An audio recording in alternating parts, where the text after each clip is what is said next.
बेवफाई को वफा बना दे ऐसा बाजीगर चाहिए, दिलों को ताजमहल बना दे ऐसा कारीगर चाहिए। कोई तो बात है मोहब्बत में, वरना एक लाश के लिए कोई ताजमहल तो नहीं बनाता। हेलो दोस्तों, कैसे हैं आप सब? आशा करता हूँ आप सब बढ़िया होंगे।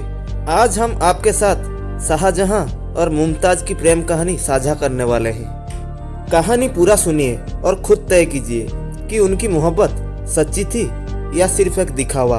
आपने यकीनन सुना होगा कि शाहजहां ने मुमताज महल के लिए, मुमताज महल की याद में और मुमताज महल की नाम से ताजमहल बनाया था। मगर क्या आपको इनकी प्रेम कहानी पता है? अगर नहीं तो चलिए जानते हैं। मुगल काल में कई बादशाहों की हुकूमत रही है, लेकिन बादशाह शाहजहां की शासनकाल को भारत के इतिहास का गोल्डन पीरियड कहा जाता है। ऐसा इसलिए क्योंकि शाहजहां एक नरम दिल राजा थे। उनके शासन में प्रजा काफी खुश थी। उनकी मोहब्बत की न सिर्फ आज भी मिसाल दी जाती है, बल्कि प्यार की प्रतीक की निशानी के रूप में देखा जाने वाला आगरा की ताजमहल की गिनती दुनिया के 7 अजूबों में होती है, जिसे बादशाह शाहजहां ने अपनी पत्नी मुमताज के याद में बनाया था। शाहजहां का जन्म 5 जनवरी 1592 को लाहौर में हुआ था। इनके पिता का नाम बादशाह जहांगीर और माता का नाम जगत गोसाई यानी जोधाबाई था। शाहजहां ने 1628 से 1658 तक करीब 30 साल शासन किया। मुमताज से उनकी पहली मुलाकात आगरा के एक मीना बाजार में हुई थी और पहली नज़र में शाहजहां को मुमताज से प्यार हो गया था। मुमताज को उन्होंने सिल्क की साड़ी बेचते हुए देखा था और तभी से मुमताज का दीदार करने के लिए रोज बाजार का चक्कर लगाया करते थे। शाहजहां को पता चला कि मुमताज उनकी माँ रानी नूरजहां की रिश्तेदार है। इससे वाकिफ होने के बाद उन्होंने मुमताज के यहाँ शादी का प्रस्ताव भेजा और जल्द ही दोनों की सगाई हो गई। सगाई के लगभग 5 साल बाद 10 मई 1612 को मुमताज शाहजहां की चौथी पत्नी बनी। शादी के बाद मुमताज महल का नाम अर्जुमंद बानो बेगम रख दिया गया। शाहजहां राजा बनने से मुमताज की मृत्यु तक यानी 1628 से 1631 तक वो मुगल साम्राज्य की महारानी थी। मुमताज को सिर्फ खूबसूरती के लिए ही नहीं, बल्कि शासन करने की खूबी रखने वाली महिला के तौर पर भी जाना गया। शाहजहां मुमताज से जितना प्रेम करते थे, उसका 1,000वां हिस्सा भी दूसरे पत्नियों से नहीं करते थे।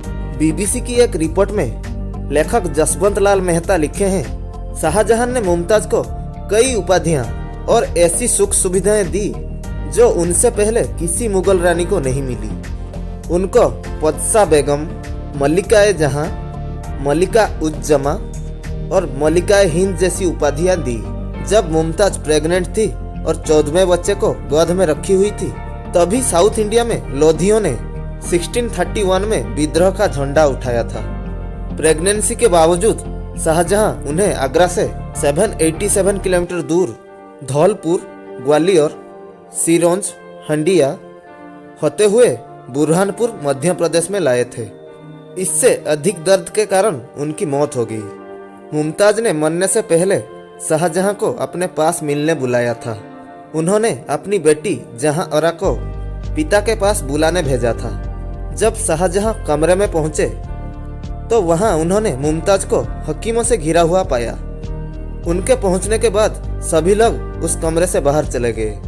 शाहजहां की आवाज सुनने के बाद मुमताज ने आंख खोली और उनकी आंखों में आंसू थे। रोते हुए देख शाहजहां ने मुमताज के सिर के पास जा बैठे और कुछ समय बाद उनकी मौत हो गई थी। मौत से पहले मुमताज ने शाहजहां से 2 वादे लिए थे। एक किसी दूसरे महिला से बच्चे ना पैदा करने का था। अंतिम पलों में उन्होंने शाहजहां से एक सपने का जिक्र किया था। उन्होंने कहा, मैंने सपनों में ऐसा सुंदर महल देखा जो दुनिया में कहीं नहीं है। मैं चाहती हूँ कि मेरे लिए आप वैसे ही महल बनाएं। लेकिन मौत होने के बावजूद शाहजहां ने मुमताज के कब्र के ऊपर ताजमहल बनाने का आदेश दिया, जो अपने आप में भव्य था। फिर 1632 से 1643 तक 17 हेक्टर यानी 42 एकड़ में फैला हुआ ये महल बनके तैयार हुआ। इसमें एक मस्जिद और एक गेस्ट हाउस भी है। इनके नीचे मुमताज महल के कब्र के अलावा इसके अंदर कई कमरे भी हैं, जिनमें से कई कमरे मुगल काल से ही बंद हैं। अब सिक्के की दूसरी तरफ चलते हैं, जो लोगों के मन में उनके प्रेम को लेकर शक पैदा करते हैं। शाहजहां ने अपनी पहली पत्नी शेर अफगान खान की हत्या करने के बाद मुमताज से शादी की थी। 14 बच्चे किस लिए और प्रेगनेंसी के दौरान इतनी दूर ले जाना क्या सही था? क्या बच्चों की संख्या ही प्यार को परिभाषित करती है? मुमताज की मृत्यु के बाद शाहजहां ने मुमताज की छोटी बहन फरजाना से शादी की थी। उसके बाद शाहजहां ने 4 और महिलाओं से शादी की और 8 पत्नियां होने के बावजूद भी वो संतुष्ट नहीं थे। उन्होंने 8000 से ज्यादा महिलाओं के साथ शारीरिक संबंध बनाया था। ये सच है कि शाहजहां बाकी पत्नियों से मुमताज को ज्यादा मोहब्बत करते थे, लेकिन क्या वाकई में उनका प्यार सच्चा था या सिर्फ एक दिखावा? आप हमें कमेंट करके जरूर बताइए कि आप क्या सोचते हैं। तो मिलते हैं अगले वीडियो में, तब तक के लिए खुश रहिए।